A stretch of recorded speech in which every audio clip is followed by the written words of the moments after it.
You're watching News at Prime. Let's get into this discussion now. Wits School of Governance Associate Professor William Gumede says there's strong opposition to the government of national unity from within the ANC's ranks. He believes the party is divided between those who support the partnership with the Democratic Alliance and IFP, among other players, and those who want the party to work with the MK and the EFF. Gumede joining me in studio tonight to discuss the impact of all of this as the GNU marks all of 100 days in office. Prof, good evening to you and thank you for coming in. You say that President Ramaphosa will become the first president of the country to complete his full term of office after his presidency of the ANC expires. But it's all dependent on the success of the GNU. Let's start with that. Why do you hold that view? Yeah. No, absolutely. No, thank you for inviting me here this evening. Up to now, since 1994, no ANC president who was a country president actually completed their terms. Their terms often all ended midway, and we're having a midway in 2027 when the ANC is having its elective conference. Yeah. And the term of government is only in 2029. Now, the question is, can Ramaphosa survive? Can he buck the trend? Can he remain in office until the end of his term, until the end of his country term, when his party term ends? And it's going to heavily depend on whether the GNU is a success or perceived to be a success. If there are those competing interests in the ANC, so let's discuss the divide in the party then. What is the source of the divisions within the ANC and their implications, therefore, for the GNU? Yes. No, in the past, in the ANC, there were divisions, ideological divisions and so on. Now the main division really is those who are for the GNU to be with the DA and the IFP as it is, sort of former members of the multi-party charter, and those who are opposed to it, those who want the EFF and the MK to be partnering with the ANC. I mean, that really is a division. That division is now so strong that it will determine whether actually, the GNU survive on its own. But it will, secondly, it will also determine, as I said earlier on, whether Ramaphosa will have a full term as the country president. Now, it seems to be, so that's the internal divisions. But that's also outside the ANC. Yeah. We have the EFF and MK who also want this GNU as it is. They want it to topple, they want it to break down, so that they can form afterwards a partnership at a national coalition level with the ANC. We'll discuss the external elements in a moment. If we just focus the attention on the ANC for the time being, succession in the ANC has always been a battle. Is it clear right now as to the identifiable leader who will succeed President Ramaphosa? Some people are going to say, no, but you guys are being cynical. We have a deputy in the ANC and in government in the form of Paul Mashatile. That should be the immediate successor. What are you talking about? Is there a clear successor right now? The sad part is no clear successor. And this is, again, the mistake of many African liberation movements. They don't groom clearly a successor. But Ramaphosa now sort of been done. What we should have now known as the public and also ANC members who are the front runners. But there are three potential front runners right now, given the fact that there is no clear leading candidate, which actually is extraordinary because parties, like businesses, also in other organizations, you have to groom upfront your successor. So that hasn't been the case, and that is why it's always end up in tears or in chaos. Now, at this moment, it appears that Fikile Mbalula, the General Secretary of the ANC, is one of the contenders. Then there is what some people think is automatic, the Deputy President of the ANC in the country, Paul Masatile, that's the one. But then there are outliers, total outliers. Two of the outliers. One is the Premier of Gauteng. Panyaza Lesufi. It's a total outlier, Lesufi. And then I think also potentially Lamola, remember the last ANC elective conference, he stood for a deputy president, didn't get a vote. And then perhaps even further outliers, Oscar, Eastern Cape Premier. So, but I think, on a serious note, really the top contenders will be Masatile and would be Fikile Mbalula now here, and also Lesufi, Gauteng Premier. If we focus the attention on Lesufi, you write in your article that he has been the one that has almost been very public about his opposition to the GNU, and you have noted what happened post the elections in Gauteng. It's the only province that has outwardly and very clearly said, we will not partner with the DA. And then the most recent example again is the ousting of the Tshwane mayor. This is all in the Gauteng province. If we take those into consideration, does that make Lesufi a much more stronger candidate than what would ordinarily be seen as the automatic successor in Paul Mashatile? Absolutely. As when I started off and I said the divisions in the ANC and the divisions that's going to determine who becomes the next leader is the pro-GNU, pro-DA-IFP GNU versus pro-EFF MK GNU sentiment. And Ramaphosa, if he wants to get a successor that will support his line of a pro-DA-IFP, ANC beyond him, coalition or GNU beyond him, he will have to deliver. He will have to absolutely make certain that the GNU delivers. And so what has happened now, it is the Gauteng ANC clearly has now become the base for those who are opposed to the GNU as it is, centered around Lesufi. And that has also strengthened his own basis. So his chances are going to depend heavily, really, on the failure of the GNU. The same also, actually, for Paul Masatile, but Paul Masatile appears to have taken a very quiet route. We haven't seen him very active. We haven't seen him very engaged. I know there was a illness scare, but if we exclude that, his strategy appears to be to wait and see behind the scenes and to appear to be neutral, to be ready to take over. But he could be eclipsed by Lesufi if the GNU doesn't deliver. And then, of course, there's Fikile Mbalula. Mbalula at this moment is in the camp of Ramaphosa. He's defending the GNU as it is now. So his prospects are also depending on whether the GNU succeeds. Yeah.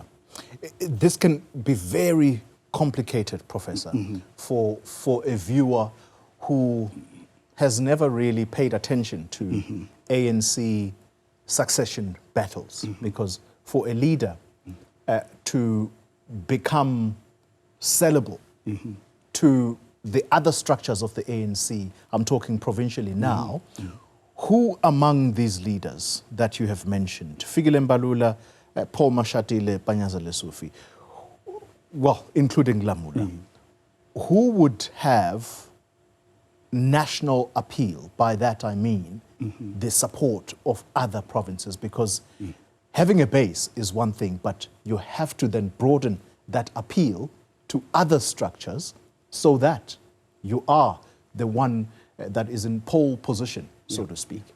No, absolutely. Obviously, some viewers may say, well, actually, it doesn't actually matter. The ANC may never return to power. The ANC, that we are now a coalition nation, and no party, including the ANC, will ever get a 50% plus majority. So, you know, so this is academic, this discussion, but, you know, but let me put that aside, because that is also one view. Now, in terms of a national base, I mean, to become the leader of the ANC, you know, one need to have a national base across the provinces, and so on. So the General Secretary then, if you're a General Secretary, you automatically have a national base.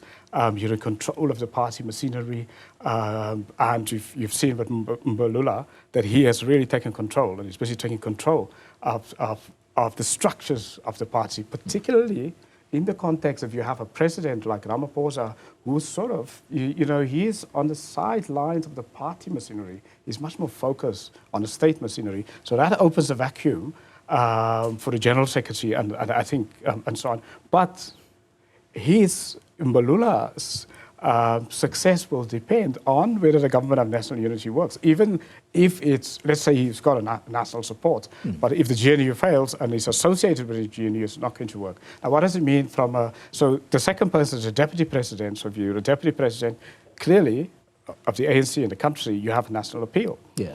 But if you are so quiet, so marginalized, you lose touch with your own networks, and that is the danger. And that's what you argue about Paul Mashatile. Absolutely, he's gone quiet. Gone quiet, feel marginalized. Lots of other kind of battles that he appears to be fighting. He could be marginalized, although it does appear that his approach seems to be seen to be neutral. So that whatever happens, so if the GNU fails, because he's neutral, you know, he can take the gap. If the GNU is successful, because he's, you know, he appears to be neutral, he can take that gap. The difficulty is going to be for Lesufi because his base is in Gauteng.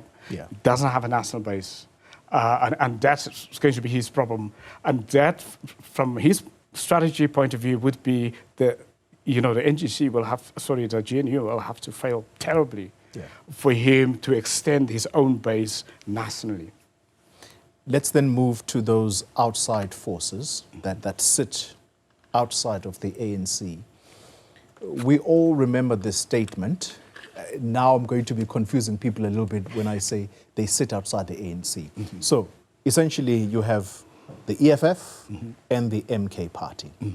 The two parties at the moment, it could be assumed that they have no relations really, and that has possibly become even worse or more expressed with Floyd Shivambu leaving the EFF for the MK party. But you argue that they, as a bloc, could potentially come in and become a big influence within the ANC as to who might be the leading coalition post the ANC conference.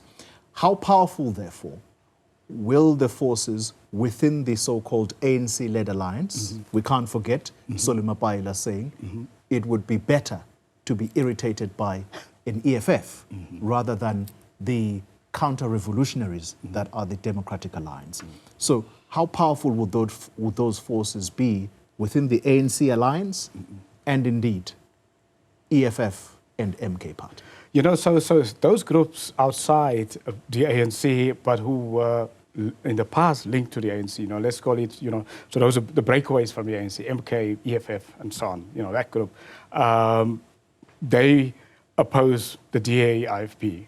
And what they would want is they would want to be would want to partner with the ANC in a coalition. But within the ANC itself, there's a big bloc, you know, that would prefer to partner with them. I mean, there's the SSCP, the Communist Party, there's COSATU, and then there's also, you know, I talked about the likes of, you know, Gauteng, ANC, but there's also other people across the ANC. Now, their success from the outside, so what are they doing? And we can see now, I mean, they constantly appear to undermine and attack the GNU. Whether attacking is the DA or the IFP, attacking Ramaphosa, calling the ANC ANC of Ramaphosa, it's like as if he's not legitimate and so on. So they, you know, online, if you go online, you see that kind of attacks. Face to face, you see that kind of attacks. Now, the problem for the ANC is, and problem for Ramaphosa specifically, is that their sentiment, their anti-GNU sentiment, is shared by many people inside the ANC. So there's now there's an anti-GNU bloc inside the ANC and outside the ANC. So if the GNU doesn't work or perceive not to work, those groups can actually come together to form another. A different kind of coalition, and that's a real danger, and that is why it is so important as the president, Ramaphosa as the president, to tackle, to deal with the anti-GNU forces within for two reasons. The one reason is already, they've scored two dramatically big victories. The first in Gauteng is where the Gauteng ANC excluded the DA. And secondly, now recently, of Oosting, Saliersbrink, the Swane mayor. These are seen as very, very big victories. Now, what is happening because of these victories, they are perceived within the ANC and the public to become stronger and stronger. They are seen as very strong. And so on, but they also undermine the credibility of not only the GNU, but also of President Ramaphosa, and that is the issue. And the second issue is that we haven't even talked about those ANC members who work in the public service who are anti the GNU and who could make life very difficult for the GNU. Well, we're going to take stock of the GNU as it completes 100 days in office, and we'll do that shortly after this. You're watching News at Prime. If you're just joining us, we are discussing the Government of National Unity completing 100 days in office. The Wits School of Governance Associate Professor William Gumede in studio with me. Prof, let's then talk now the mechanics of the GNU. So we've spoken about the exclusion of the DA in Gauteng and more recently the ousting of the Tshwane mayor, who is a DA member. John Steenhuisen is quoted broadly today in the Sunday Times as saying these words, that he believes the Gauteng ANC is, quote unquote, a major problem to the GNU, more so than the SACP, and this might harden attitudes in the Democratic Alliance. With that said, Professor, the President, Ramaphosa, was at the UN just this week, and his words were, we are in a new era, one of great promise in what some have called a second miracle for South Africa. So here are these two leaders, and if we use the Democratic Alliance as an example for all of the other GNU partners, remember there are 10 of them in total, for all of the parties that were in opposition to have been, to have agreed to be part of this GNU, would you agree with me that it's a do or die for them should this GNU fall apart, because their supporters will most probably judge them based on either the success or the failure of this GNU? You know, I agree with you totally. I mean, we've been talking about the ANC and why they need to make this successful, particularly for President Ramaphosa, but for the DA also. I mean, they also have many supporters who don't think it's a good idea to be partnering with the ANC in the government. So they are under pressure also to deliver. So their ministers must be seen to be delivering. And if the GNU doesn't deliver, many of their supporters could also exit and go to other parties and so on. So it's critical. And the same with the IFP. I mean, the IFP face a really do or die situation in KwaZulu-Natal because MK really is threatening to eat their lunch there.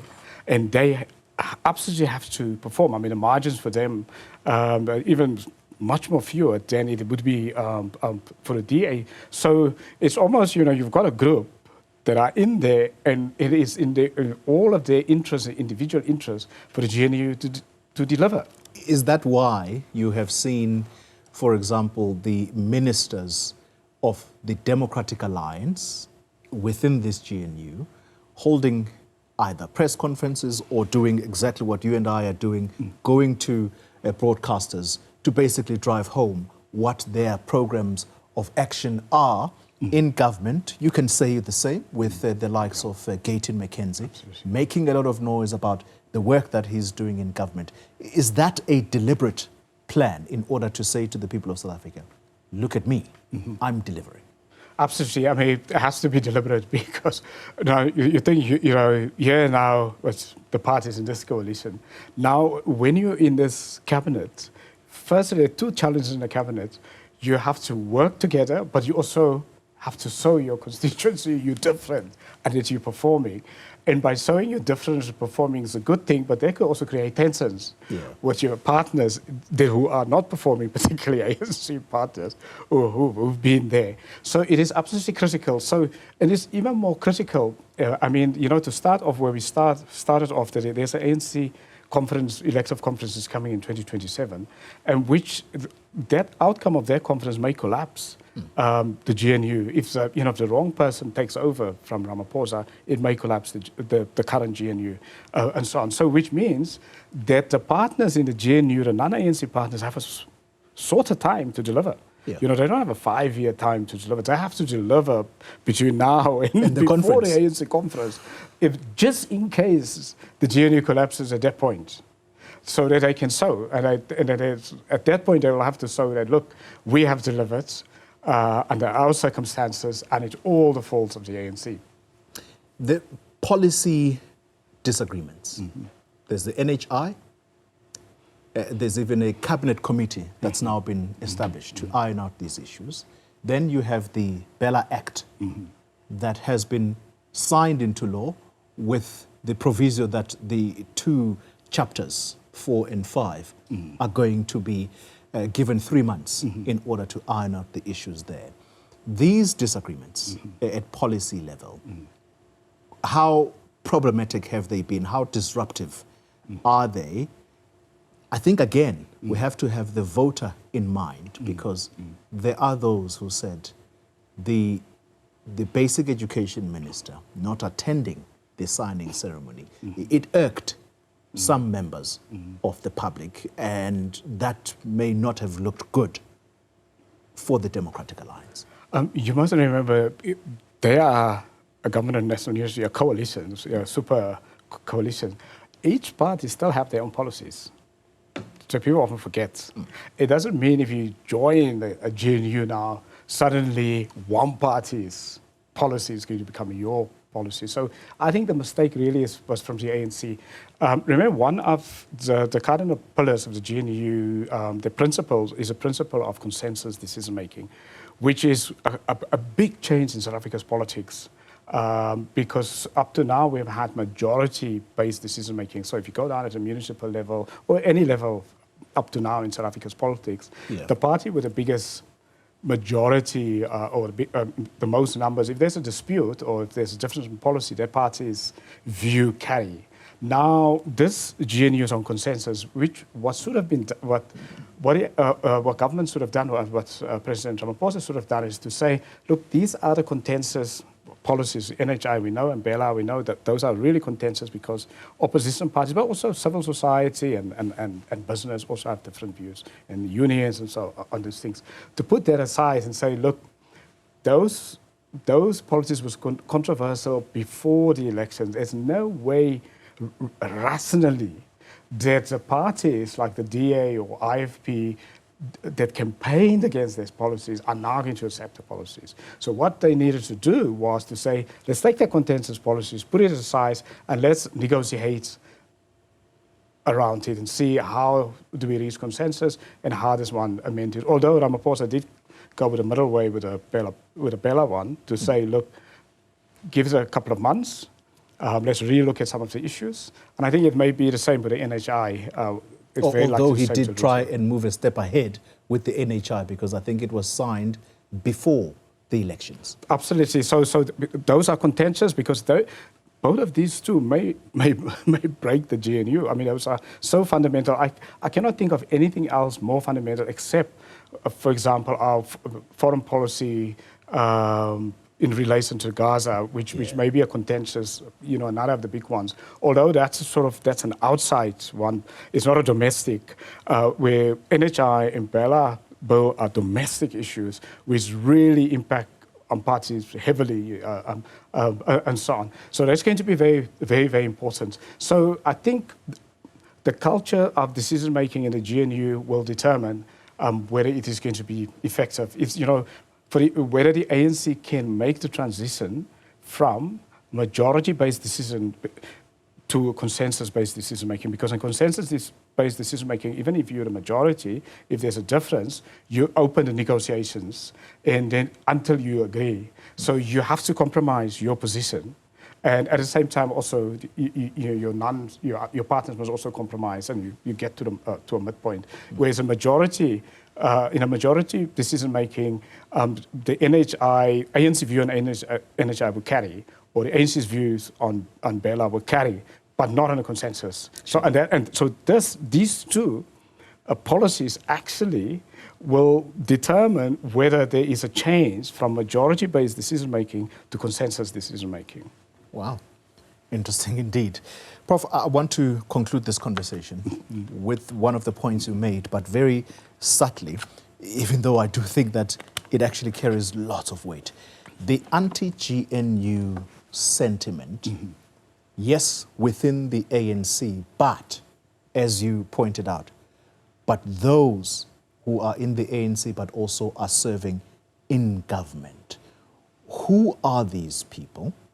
And why is their undermining of the GNU should be considered more dangerous for the survival of this coalition agreement, if you like? I mean, just the way government works. So we've got our cabinet executive, but they make decisions, but who's going to implement? It is your government. It is your public service. Now, the last couple of years under the ANC government, the ANC have created a party state. And a party state is where the party, ANC, and the government becomes the same. So, you deploy your cadres into the public service. So your core people in our public service right now are mostly ANC cadres and so on. So they are important. So you can be, let's say you're an IFP minister, you arrive and you clear in your head, you want to implement, you'll just be blocked from an implementation point of view. And that's why there was that argument by the Democratic Alliance. I'm sorry to cut in, Prof. There was that argument by the Democratic Alliance that the directors general in the departments, especially those that will be under the DA ministers, it's important that that be revisited in order for them to possibly put in their own people. Was that part of the thinking or the scare here that they might be undermined by those who are still loyal to the ANC? Absolutely. I mean, and that is why because our public service has been so politicized. I mean, I was part of the task team of President Ramaphosa looking at the professionalization of the state. And we gave a report on how we can professionalize the South African state and also to restructure the cabinet in itself. And a big part of our audit of the public service was that, look, particularly the top layer has been so politicized that they are actually an obstacle. So if you're a minister, a non-ANC minister, you're really going to have to navigate that process.